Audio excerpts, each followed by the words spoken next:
നാം അതാണ്. ഏതാണോ ഇല്ലാത്തത്, ഏതാണോ ഇല്ലാത്തത് അത് തന്നെയാണ് നാം.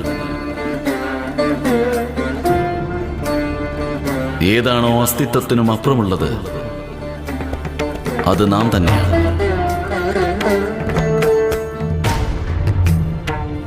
ഏതാണോ ദൃഷ്ടിയിൽ കാണുന്നത് അത് സൃഷ്ടിയാണ്.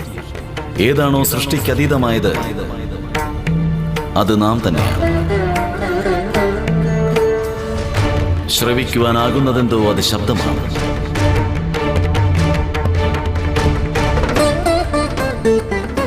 ഏതൊരു ശബ്ദം അദൃശ്യമാണോ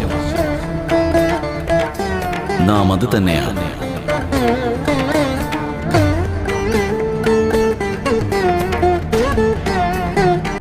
കൈലാസനാഥനായ മഹാദേവനെ നമുക്ക്